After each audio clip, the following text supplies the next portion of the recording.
Nous traversons une période de turbulence financière. Le baril de Brent se négocie à seulement 62 $ et le WTI autour de 58 $. Imaginez faire le plein et constater la chute des prix. D'un côté, vous poussez un soupir de soulagement et songez à épargner, mais de l'autre, vous constatez l'incertitude de l'économie mondiale. Ce choc majeur sur les marchés nous fait réfléchir à notre avenir. De l'échelle mondiale à l'échelle personnelle, cette crise énergétique touche tous les aspects de notre vie. Tout au long de ce voyage, nous explorons les causes profondes, les conséquences invisibles et les leçons qui façonneront vos finances personnelles dans les années à venir. Si ce sujet vous interpelle, si vous sentez que le moment est venu de prendre vos finances en main, gardez cette phrase comme un engagement envers vous-même. Et si vous n'êtes pas encore abonné, abonnez-vous. Chaque semaine, je vous propose des analyses comme celle-ci qui transforment votre rapport à l'argent. L'anatomie d'un crash. En octobre 2025, le marché pétrolier a subi un choc financier. Le Brent est tombé sous la barre des 62 $ le baril et le WTI autour de 58 $. Mais derrière ces chiffres se cache une réalité plus complexe. L'Agence internationale de l'énergie a annoncé que la production mondiale dépasserait 108 millions de barils par jour en septembre 2025, les stocks mondiaux atteignant des niveaux jamais vus depuis 4 ans. Premier fait essentiel, le dollar américain s'est renforcé de près de 1,8% en un seul mois. Ce n'est pas anodin. Lorsque le dollar s'apprécie, le pétrole devient automatiquement plus cher pour tout pays utilisant une autre monnaie. Un importateur européen qui paie en euros, par exemple, voit son pouvoir d'achat s'éroder, même si le prix nominal du pétrole brut baisse. Cette dynamique de change a agi comme un frein silencieux à la demande mondiale. Mais ce n'est pas tout. Les États-Unis ont atteint une production record, 13,6 millions de barils par jour en juillet 2025, portée par la révolution du pétrole de schiste. Pendant ce temps, l'OPEP a levé ses réductions de production plus rapidement que prévu. Résultat, des millions de barils supplémentaires sont extraits chaque jour sans acheteur immédiat. C'est une inondation qui fait chuter les prix. L'excédent que personne n'a vu venir. Plongeons-nous dans les racines structurelles. L'Agence internationale de l'énergie a lancé un avertissement. D'ici 2026, le monde pourrait être confronté à un excédent pouvant atteindre 4 millions de barils par jour, un niveau record dans l'histoire moderne du pétrole. Pour en comprendre l'ampleur, il suffit de considérer ceci. 4 millions de barils par jour équivalent à peu près à la production totale du Canada ou de l'Irak. C'est comme si un pays producteur de pétrole entier produisait du pétrole brut dont personne n'a besoin. Cet excédent ne tombe pas du ciel. L'Arabie Saoudite, historiquement le régulateur du marché, a augmenté sa production à la recherche de parts de marché. La Russie, sous sanctions mais résiliente, a maintenu ses flux vers l'Asie. Et les États-Unis, grâce à leur technologie de fracturation hydraulique, ont continué à pomper sans relâche. De l'autre côté de l'équation, la demande n'a pas répondu. Les tensions commerciales entre les États-Unis et la Chine, les deux plus grandes économies de la planète, ont ralenti le commerce mondial. Moins de conteneurs traversant les océans signifie moins de carburant pour les navires. Moins de vols internationaux après la restructuration post-pandémique signifie moins de kérosène. L'équation est brutale. Une offre excédentaire et une demande faible entraînent une chute des prix. J'aimerais que vous réfléchissiez. Dans chaque crise, il y a ceux qui sont paralysés et ceux qui trouvent des opportunités. Si vous choisissez de voir ces opportunités, laissez vos commentaires. J'accepte le succès et le bonheur dans ma vie. Cette affirmation est plus puissante que vous ne pouvez l'imaginer. Or, il existe un facteur que peu de gens comprennent. Les contrats à terme sur le pétrole, ces contrats qui permettent aux investisseurs de parier sur les prix futurs, ont présenté une structure de marché inhabituelle, le contango, où les prix futurs dépassent les prix actuels. Cela incite à stocker le pétrole plutôt qu'à le vendre aujourd'hui. Résultat, des réservoirs pleins, des pétroliers ancrés au large en attente et des prix au comptant en chute libre faute d'acheteurs immédiats. Les gagnants cachés de la crise.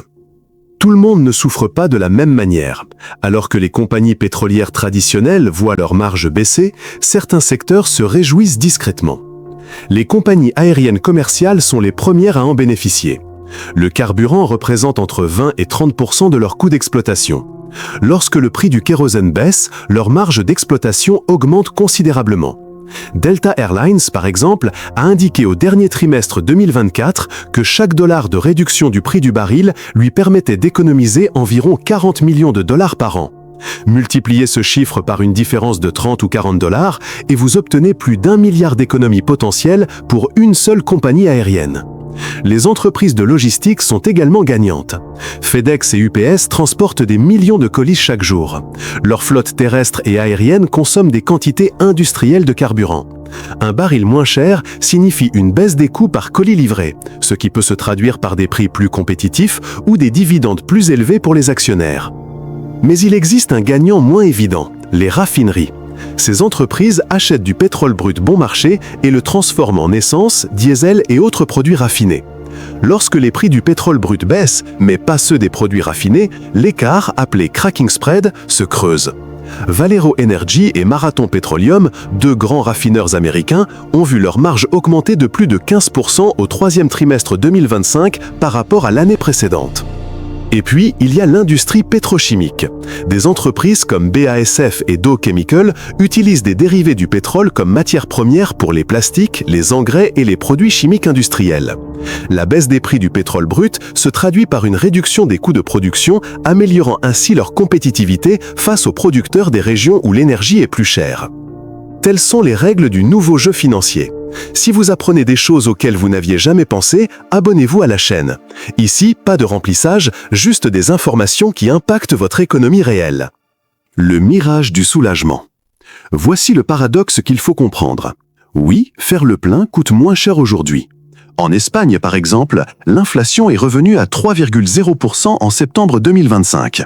Et bien que les prix de l'essence aient baissé, leur baisse a été moindre que l'année précédente. Les économies sont réelles, mais modérées. Cependant, ce soulagement a un coût caché. Des pays exportateurs comme le Venezuela, le Nigeria et l'Irak dépendent du pétrole pour financer plus de 80% de leur budget public. Lorsque le prix du baril chute de $90 à $60, ils perdent un tiers de leurs revenus. Cela entraîne des coupes dans les programmes sociaux, des licenciements massifs et, à terme, une instabilité politique qui peut affecter les marchés mondiaux. Plus près de nous, les compagnies pétrolières privées sont confrontées à une compression de leurs marges. Des entreprises comme ExxonMobil et Chevron ont atteint leur seuil de rentabilité. Si le prix descend en dessous de certains niveaux, les projets d'exploration sont annulés. Cela signifie moins d'emplois au Texas, moins d'investissements à Aberdeen et moins d'activités économiques dans les communautés qui dépendent du secteur énergétique. L'effet d'entraînement atteint même les banques qui ont financé ces projets et qui sont désormais confrontées à un risque de défaut. Il existe également un effet plus subtil, le risque de complaisance énergétique. La faiblesse des prix du pétrole décourage les investissements dans les énergies renouvelables. Pourquoi payer plus cher pour des panneaux solaires ou des éoliennes alors que le gaz est bon marché ? Ce phénomène s'est produit après la crise de 2014 et a retardé la transition écologique pendant des années. Aujourd'hui, cependant, quelque chose a changé. Réfléchissez-y.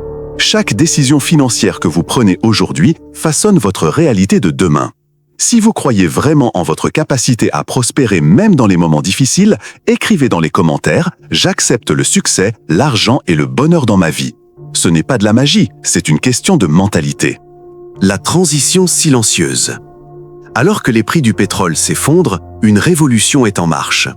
Les ventes mondiales de véhicules électriques atteindront plus de 17 millions d'unités en 2024, soit 20% de toutes les voitures neuves vendues. D'ici 2025, plus de 20 millions sont attendus. Il ne s'agit pas d'une mode passagère. La Chine mène cette transformation. En 2024, une voiture sur 3 vendue dans le pays était électrique ou hybride rechargeable. BYD, le constructeur chinois, a dépassé Tesla en termes d'unités vendues dans le monde.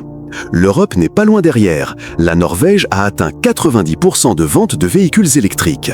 L'Allemagne, la France et le Royaume-Uni accélèrent leur calendrier d'interdiction des moteurs à combustion. L'Agence internationale de l'énergie prévoit que la croissance de la consommation de pétrole ne sera que de 0,7 million de barils par jour en 2025 et 2026. Il s'agit d'un chiffre historiquement bas. À titre de comparaison, dans les années 2000, la croissance moyenne était de 1,5 à 2 millions de barils par jour.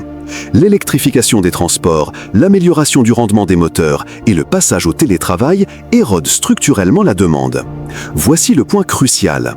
Ce déclin du pétrole n'est pas cyclique, il est structurel. Nous ne sommes pas confrontés à une récession temporaire qui se redressera.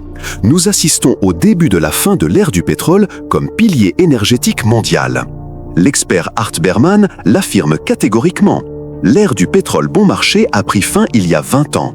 Les prix moyens sont passés de 35 $ dans les années 1990 à plus de 90 $ depuis 2000. Malgré des hauts et des bas, la tendance à long terme est claire. Ceux qui comprennent cela maintenant seront préparés à l'avenir. Si vous faites partie de ceux qui décident de se préparer au lieu de le regretter plus tard, laissez un commentaire. Je suis prospère et j'attire la richesse. Répétez ceci jusqu'à ce que vous y croyiez.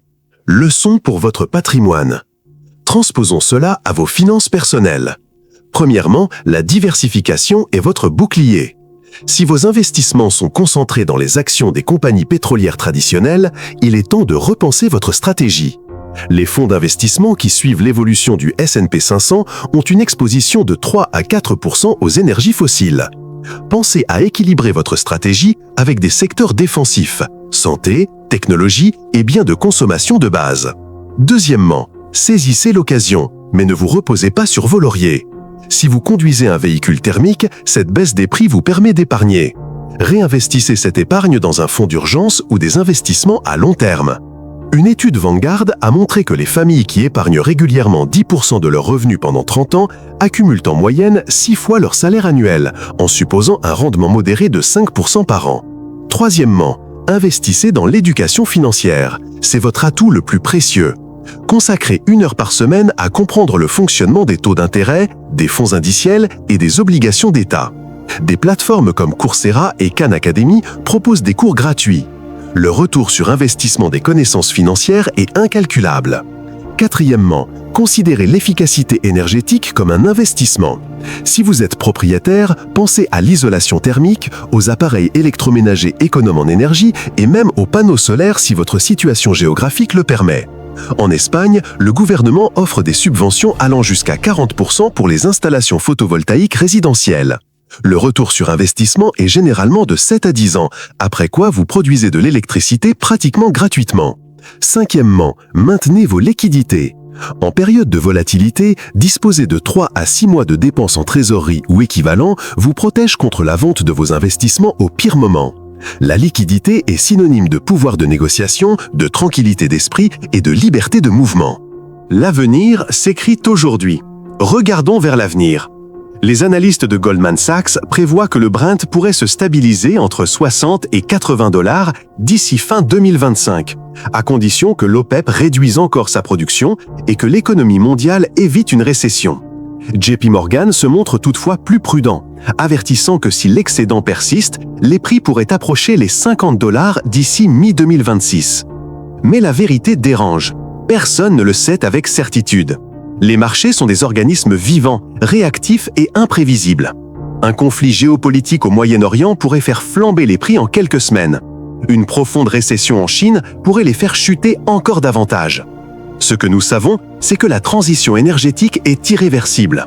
Les 1 700 milliards de dollars investis dans les énergies propres à l'échelle mondiale en 2024 ont dépassé pour la première fois les investissements dans les combustibles fossiles. Bloomberg NEF prévoit que d'ici 2030, 60% des nouvelles capacités de production d'électricité seront renouvelables. Cette transformation crée des opportunités considérables.